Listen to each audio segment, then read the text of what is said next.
Bismillahirrahmanirrahim. Assalamualaikum warahmatullahi wabarakatuh. Berita Al-Hijrah 29 Jun bersama saya Ardi Herman Marzi dan kita ke tajuk utama untuk malam ini. 7 jemaah tidak bergelar haji.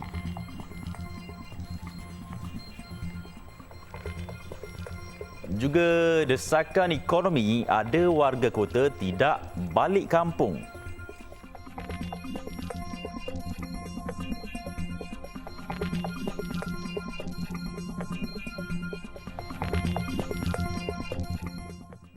Aidiladha disambut sederhana tapi meriah di Putrajaya. 20,000 jemaah membanjiri Masjid Putra bagi menunaikan solat sunat Aidiladha. Turut mendirikan solat di situ Perdana Menteri Datuk Seri Anwar Ibrahim bersama isterinya Datuk Seri Dr. Wan Azizah Wan Ismail. Solat sunat Aidiladha ini adalah yang pertama bagi Datuk Seri Anwar selepas dilantik menjadi Perdana Menteri bagi Kerajaan Perpaduan pada November lalu. Turut serta Menteri Dalam Negeri Datuk Seri Saifuddin Nasution Ismail dan Ketua Setiausaha Negara Tan Sri Muhammad Zuki Ali. Solat sunat Aidiladha diimamkan oleh Imam Besar Masjid Putra Salahuddin Ghazali disusuli bacaan khutbah bertajuk Nilai Pengorbanan. Jemaah telah membanjiri perkarangan Masjid Putra seawal 7 pagi dan mengambil kesempatan untuk bertakbir bersama-sama bagi mengimarahkan suasana Hari Raya Korban. Seusai khutbah dibacakan, Datuk Seri Anwar Ibrahim turut menyantuni orang ramai di perkarangan masjid. Sementara itu, di Kuala Pilah Negeri Sembilan, Imam Eksekutif Masjid Diraja Tuanku Munawir Sri Menanti Abdul Rahman Ibrahim dalam khutbahnya berkata bulan Zulhijjah mempunyai kaitan yang amat rapat dengan dua ibadah yang menjadi syiar Islam, iaitu penunaian ibadah haji dan penyembelihan binatang ternakan untuk dijadikan korban Aidiladha. Selain itu katanya Aidiladha juga adalah anugerah istimewa untuk umat Islam seluruh dunia apabila hati, lisan dan anggota badan turut beribadat pada bulan tersebut. Ibadah dengan hati dilaksanakan menerusi niat yang tulus dalam setiap ibadah, disertai dengan perasaan gerun terhadap kebesaran Allah Azza wa Jalla. Manakala ibadah dengan lisan pula ditunjukkan dengan memperbanyakkan lafaz takbir, yakni Allahu Akbar, dan tahmid Alhamdulillah ataupun tahlil, yakni la ilaha illallah, yang diulang sama ada secara individu ataupun berjemaah pada hari-hari yang tertentu dalam bulan Zulhijjah ini. Turut berkenan berangkat menunaikan solat sunat Aidiladha yang di-Pertuan Besar Negeri Sembilan, Tuanku Mukhris Tuanku Munawir. Masjid di sini memperuntukkan 15 ekor lembu untuk dikorbankan. Kita membuat sembelihan bagi mengikut sunnah Nabi Muhammad SAW dan Nabi Ibrahim, dan kita berdoa agar anak-anak kita dapat memahami konsep dan juga falsafah pengorbanan ataupun ibadah korban ini supaya mereka dapat memahami dan memaklumi bahawa apakah yang tersirat daripada ibadah korban ini. 7 daripada 31,600 jemaah haji Malaysia tidak dapat menyempurnakan ibadah wukuf pada Selasa lepas. Menteri di Jabatan Perdana Menteri Datuk Dr. Muhammad Naim Mokhtar berkata 3 jemaah haji berada di Hospital Arab Saudi kerana koma dan 4 di Pusat Rawatan Tamu Haji TH Mekah akibat masalah kesihatan mental. 2 jemaah haji yang koma disebabkan serangan strok dan seorang lagi akibat radang paru-paru akan terus menerima rawatan di fasiliti kesihatan Arab Saudi sehingga doktor membenarkan mereka pulang ke tanah air. Seramai 3 orang jemaah haji tidak dapat berwukuf disebabkan koma. So 3 orang ni yang tak sedar. Jadi mereka ni berada di Hospital Arab Saudi, mana daripada mula dah koma sampailah sekarang. Jadi memang tak ada kesempatan untuk berwukuf. Selain daripada itu kan masih ada 4 orang tadi yang kita jumpa, tengok. Betul tak Amin? Yang mereka ni mentally pun mungkin tak menepati syarat untuk mengerjakan haji tersebut. 54 pesakit pula telah dibawa berwukuf di dalam 6 bas khas menerusi program safari wukuf. Semalam 54 pesakit telah dibawa ke Arafah dengan 6 buah bas untuk berwukuf. Ini melalui program safari wukuf tu. So dalam dalam perjalanan dan ketika berada berwukuf di Arafah itu, seperti mana jemaah-jemaah haji yang lain, mereka ini akan ada seorang pegawai dalam bas tersebut yang akan memberi khutbah. Dalam pada itu, beliau berkata jemaah haji Malaysia kini berada di Mina, kira-kira 6 km untuk melakukan ibadah melontar di 3 jamrah, iaitu fasa terakhir haji. Jemaah Malaysia melontar pada waktu malam. Laporan Sadiq Hakim Azman dan juru kamera Imran Nordin dari Mekah untuk Berita Al-Hijrah. Pelaksanaan ibadah haji tahun ini menyaksikan hampir 2 juta umat Islam seluruh dunia menunaikan rukun Islam kelima itu, yang menjadi kunjungan terbesar sejak pihak berkuasa Arab Saudi melaksanakan langkah pengurangan jumlah jemaah menunaikan ibadah itu ukuran pandemik COVID-19. Musim Haji 1444 Hijrah turut menyaksikan perubahan besar dari segi perluasan perkhidmatan. Jadi di talian Skype, Ketua Penjenamaan dan Kajian Penonton TV Al-Hijrah Zulkarnain Mokhtar berpeluang menunaikan haji bersama hampir 2 juta umat Islam. Assalamualaikum Tuan Haji Zul. Waalaikumsalam. Selamat Hari Raya. Selamat Hari Raya Tuan Haji Zul. Alhamdulillah, tahniah. Haji, mungkin boleh kongsikan secara ringkas perjalanan ibadah haji tahun ini, apa antara langkah-langkah baru yang diperkenalkan Arab Saudi untuk memastikan kelancaran ibadah para jemaah. Silakan Haji. Saya rasa dari segi infrastruktur dan juga transportation semua sekali banyak yang mereka buatlah. Cumanya macam saya dan seorang lagi sahabat kita daripada TV Hijrah, Saudara Bunyamin, kita memang datang di bawah jemputan Raihat Travel, Zahabis Travel. Jadi kita dekat sini memang alhamdulillah lah, apa yang disusun untuk kita tu memang lancar semua sekali. Nampak perjalanan ke Arafah, Mina setakat ini semuanya okey, semuanya cantik, lancar. Baik Tuan Haji Zul, sekarang ini macam mana keadaan di Kota Mekah dan selepas ini apa aktiviti kebanyakan jemaah termasuk haji sendiri? Sekarang ni di Mekah sangat besar. Cuaca memang panas. Semalam daripada 9 hari bulan itu kita berada di Arafah. Saya ditempatkan di Maktab 112 bersama dengan Jemaah Haji Hafiz. Kemudian pada 10 hari bulan kita balik ke Mekah untuk tawaf dan juga haji.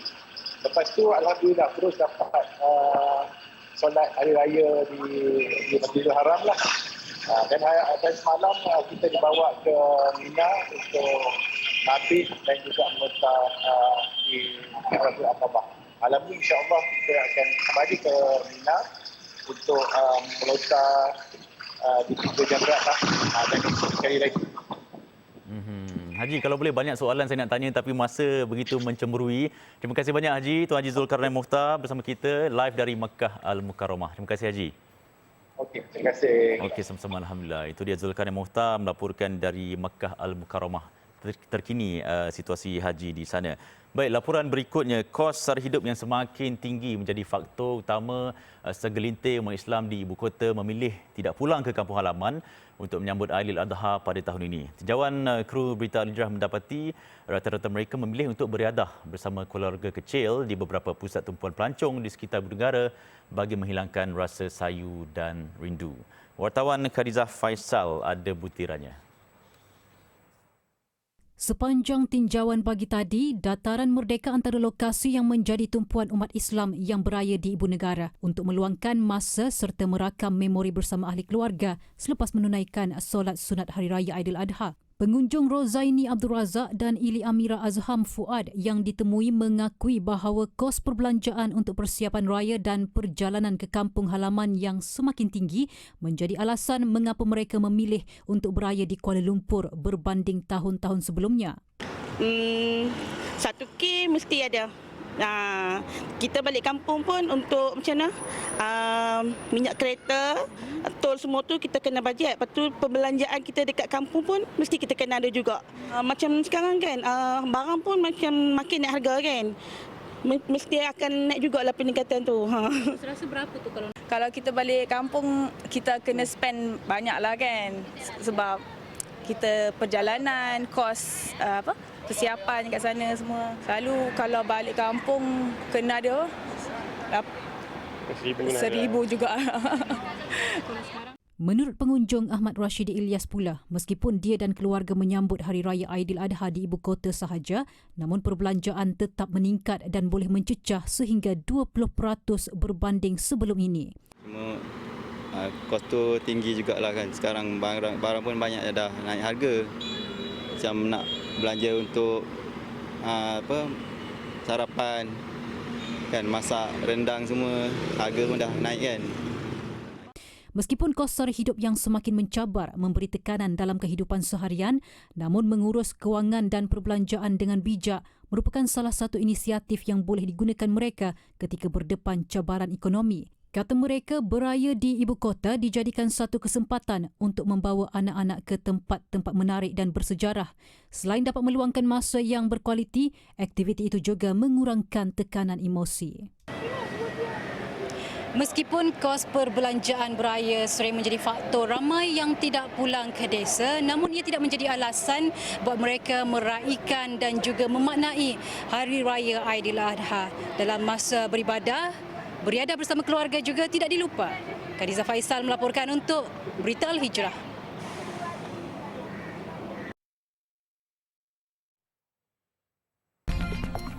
Baik, sebentar lagi tukang pisau jadi buruan ketika Aidiladha.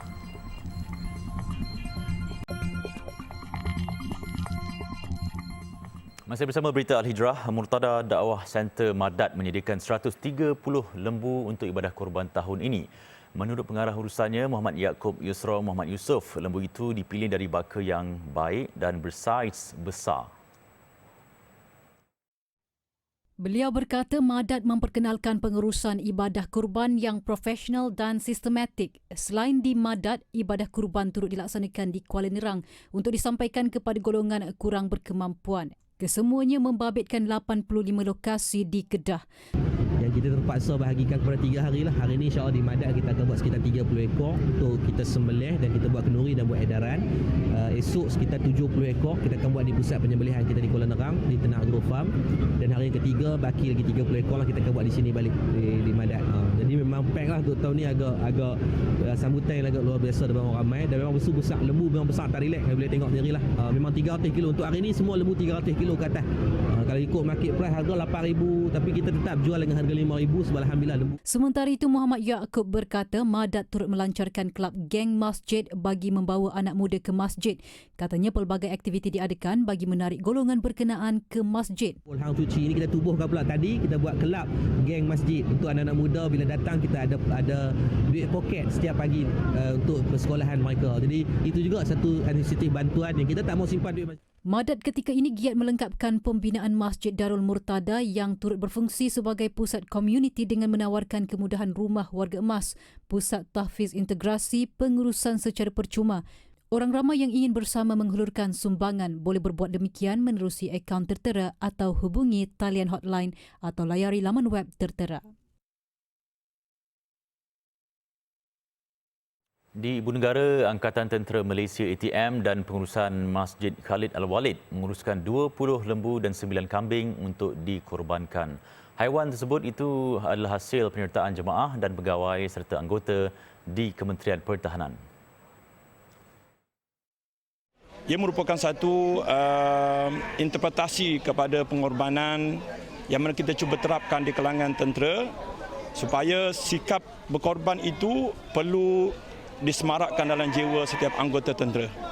Bermula dengan kita hari ini kita sembahyang raya, kemudian kita mendengar khutbah dan kita melaksanakan Embra korban yang dirasmikan oleh Yang Berbahagia Laksamana Tan Sri Abdul Rahman bin Ayub, Panglima Tentera Laut, dan dengan kehadiran beberapa orang pegawai perkanan. Aktiviti melapah dan memotong daging dilakukan secara bergotong royong. Terdahulu Masjid Khalid Al-Walid ini dipenuhi jemaah yang datang awal untuk bertakbir sebelum menunaikan solat sunat dan mendengar khutbah Aidiladha.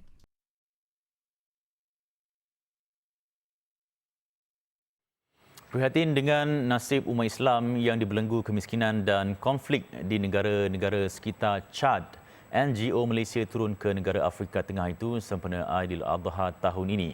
Kali ini lebih 24,000 menerima manfaat daging kurban diagihkan Yayasan Amal Malaysia termasuk pelarian perang dari Sudan, Republik Afrika Tengah dan Kamerun. Butiran lanjut bersama koresponden Berita Al-Hijrah Said Azwan Said Ali yang kini berada di Chad, Afrika Tengah sejak Selasa lalu.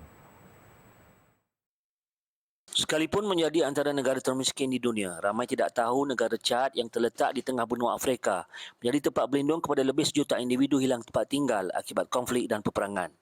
Daripada jumlah itu, lebih 600,000 adalah pelarian Sudan, khususnya pelarian dari wilayah Darfur, pelarian Republik Afrika Tengah dan Kamerun.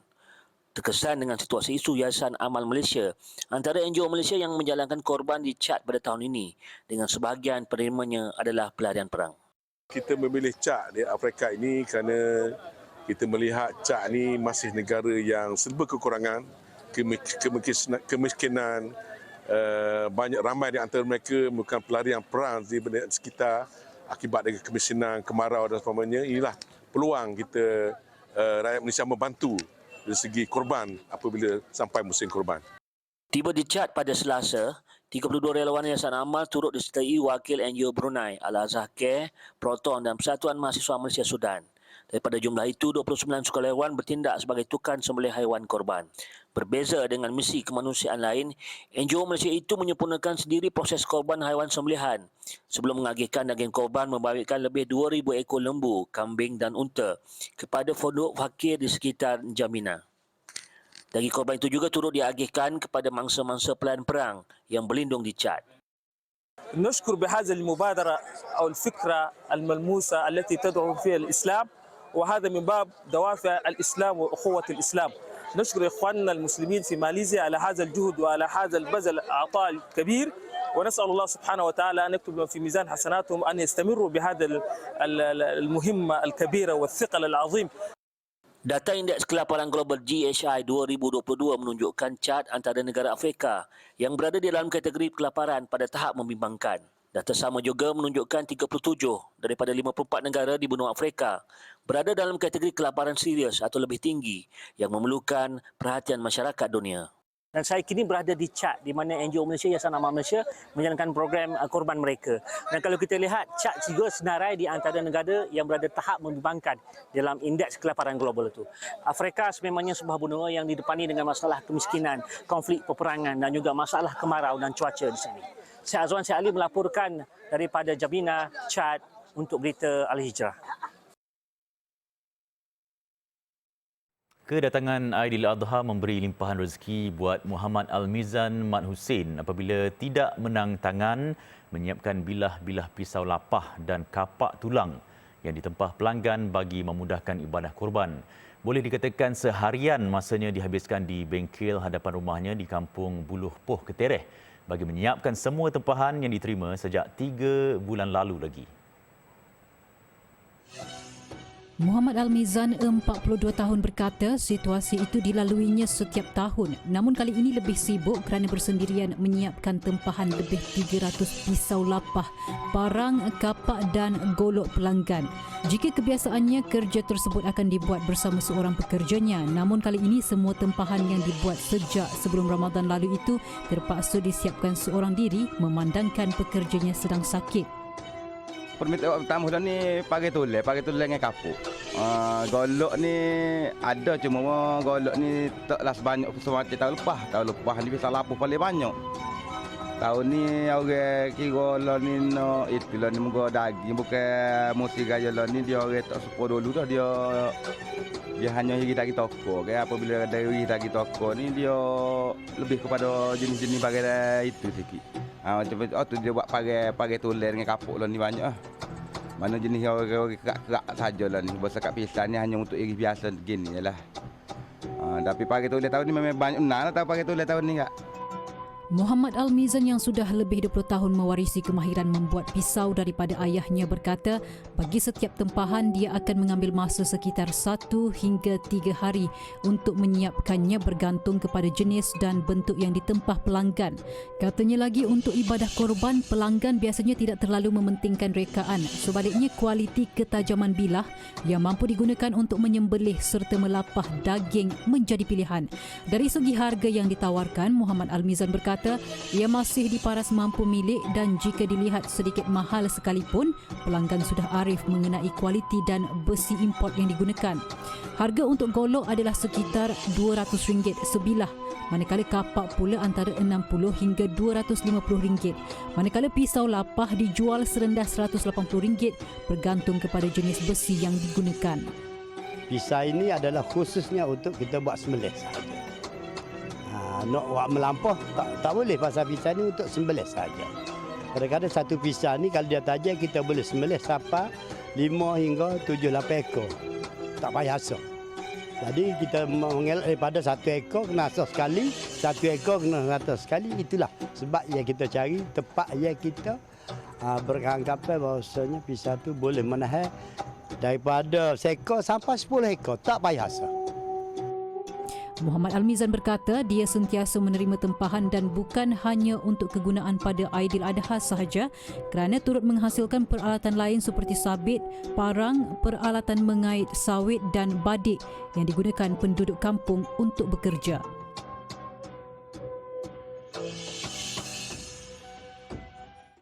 Pertubuhan Akademi Al-Bayan tampil dengan misi dan visi memperkasa golongan mu'alaf, khususnya melahirkan pendakwah mu'alaf. Ia menerusi pembinaan kompleks pengajian Islam Akademi Al-Bayan yang pertama di Malaysia bertempat di Kampung Peguh, Melaka.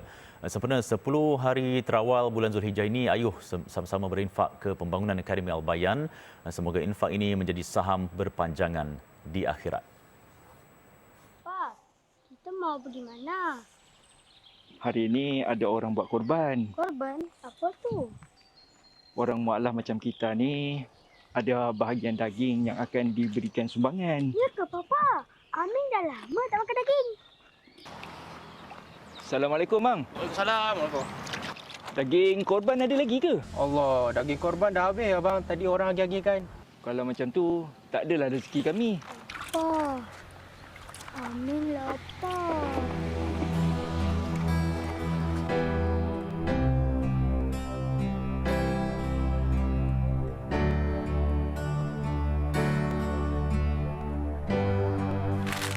Kalau ada lemang ke rendang tu bawa lah ke sini. Saya memang suka, Man. Boleh. Buat rendang. Jangan lupa lah. Kita makan dalam. Dek. Kenapa, Papa?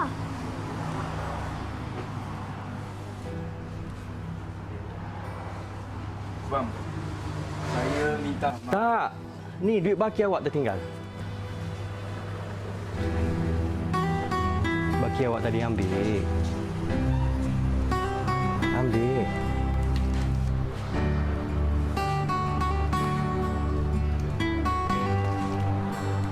Abang. Abangnya beras tu tinggal ni. Okey bang eh? Ni Pak Li, RM2 dah ni. Bang Mat. Salih. Kat sini punya Bang Mat. Tadi saya pergi pondok abang tadi. Tak ada orang. Ni ada daging tu abang.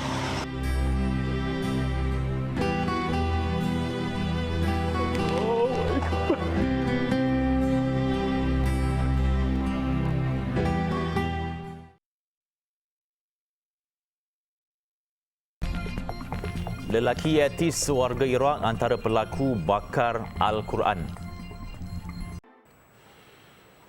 Pertubuhan Kebajikan Anak Yatim Malaysia atau Peyatim optimis untuk mewujudkan sebuah pusat pengajian Islam Anak Yatim ASEAN atau APIA.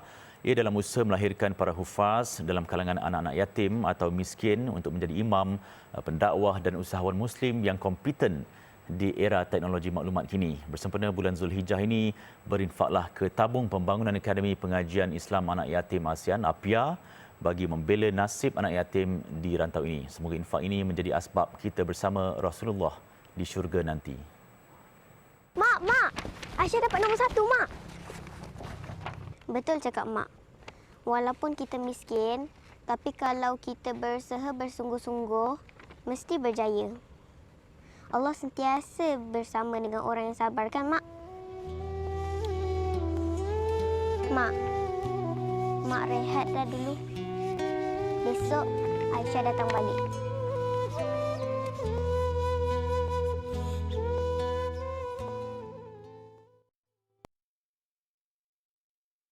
Laporan luar negara, perbuatan provokasi membakar dan mengoyak naskah Al-Quran di luar Masjid Utama Stockholm sehari sebelum umat Islam seluruh dunia menyambut Aidiladha didalangi 2 individu. Salah seorang daripadanya ialah lelaki warga Iraq, Salwan Momika, 37 tahun, yang memiliki kerakyatan Sweden dan mendakwa dirinya sebagai etis.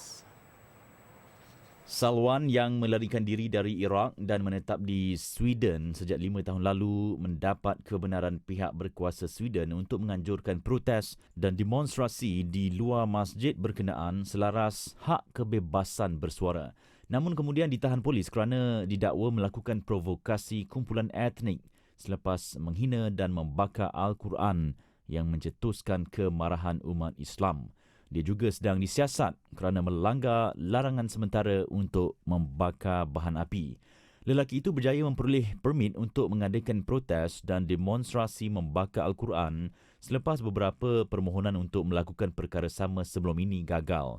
Sementara itu, kerajaan Iraq mengutuk tindakan Salwan selain menyifatkannya sebagai perkauman dan tidak bertanggungjawab. Sekian untuk malam ini. Banyak lagi kandungan berita Al-Hijrah menerusi platform media sosial seperti Facebook, Twitter, YouTube, Instagram dan TikTok. Dan jangan lupa alhijrahnews.com untuk laporan berita dalam dan luar negara serta artikel eksklusif. Sebelum berpisah, saksikan solat sunat Aidiladha yang ditunaikan jemaah seluruh dunia. Saya Adi Rahman, satukan ummah dengan ilmu bagi memperkasa Malaysia Madani. Assalamualaikum warahmatullahi wabarakatuh dan selamat Hari Raya Aidiladha.